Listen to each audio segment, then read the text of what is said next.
A lot of us are familiar with the old Aerosmith song, Walk This Way. Well, on disc golf courses around the country, that's now becoming Walk This Shway. And the reason is this guy right here. He's Brian Schewberger. Brian, thanks for being here. No problem. Anytime. Now, Brian has been on tour full-time just this year, and we've seen you in the top 4 again and again and again. You're tearing it up, Brian.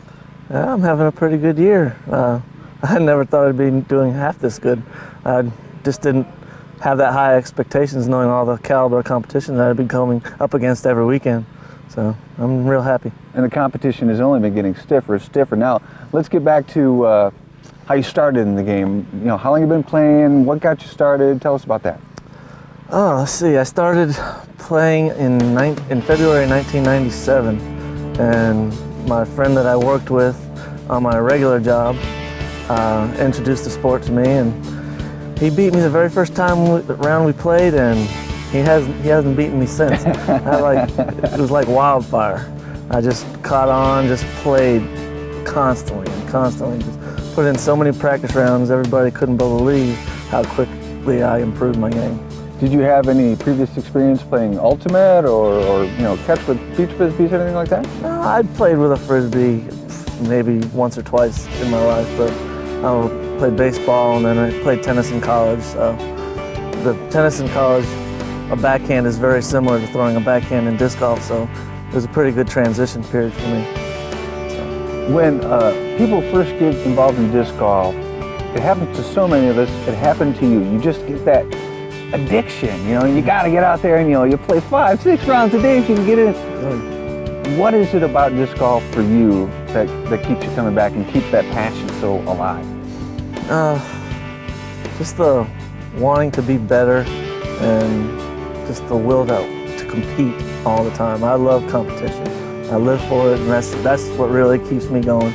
Just knowing that I gotta have a good chance to make money doing something I love and competing against all my friends and all my new friends that I'm meeting out on the road. So. Now let's talk a little bit about the road. That had to be, you know, that was a big decision for you and Brian McCree and Billy Crump to all hit the road full time. I mean, that's a big financial decision. You know, you're leaving your family and friends. What led you to that decision? Well, I came up on the decision about 2 years ago that I was gonna take a chance at it, so I had to get all my financial situations taken care of. Had to come about an RV to drive in and live in full time, and having the right people to be able to travel with was probably the biggest factor. Because if I didn't have the 2 great people that I'm traveling with, it probably would be a whole lot tougher to be doing this. And whose idea was it? Was it yours?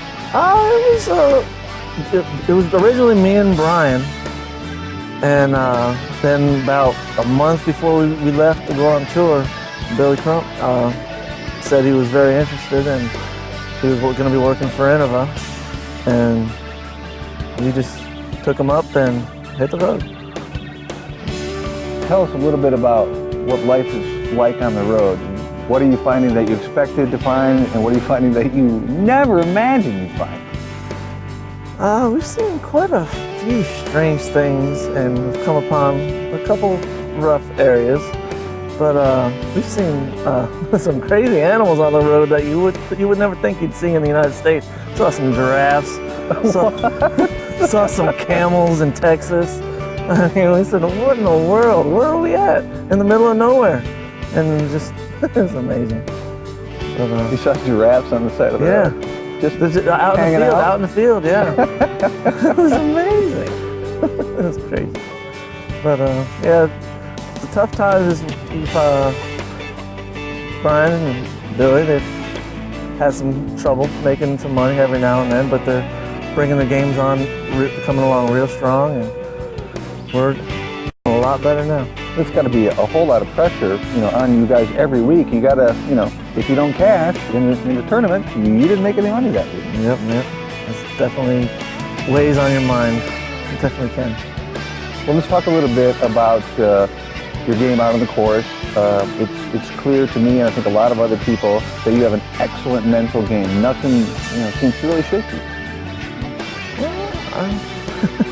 Yeah, I don't know what it is.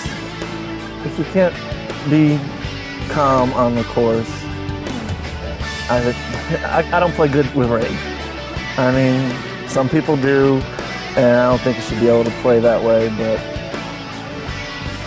I don't know what to say about all the things that I've seen on the course this year. Let me ask you this.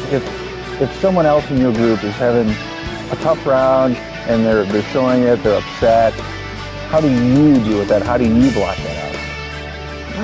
I try to ignore it as best I can. I try to, if I have to, I'll just walk away from the group and try and just let them stew over what they're stewing over, and hopefully it'll be done by the time I have to throw.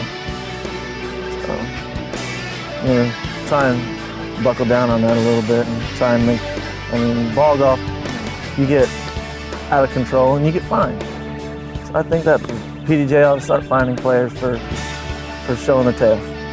I mean, $100 fine would hurt a disc golfer in their pocket. So, I mean, hit them where it hurts. Fine them $100 for showing their tail. I mean, if any other sport can do it, why can't we do it? Mm-hmm. So. Well, I know that a lot of people have been watching your progress and your drives from the beginning of the season till now. It looks like you have increased your drive. You've got one of the best snaps off the pad on tour right now. For our viewers who may be new players, what do you recommend if they're trying to increase their distance quickly? What's the fastest way they can do that? Footwork. Doing the cross step increased my distance at least 60 to 70 feet the first time I tried it. If you do the cross step, that's the biggest factor you can do to increase your distance, definitely. We've seen him again and again, and there's no doubt that a few more Final Fours before the end of the season. Brian Schewberger will be in those as well. Brian, thanks for being here. Well, thanks for having me.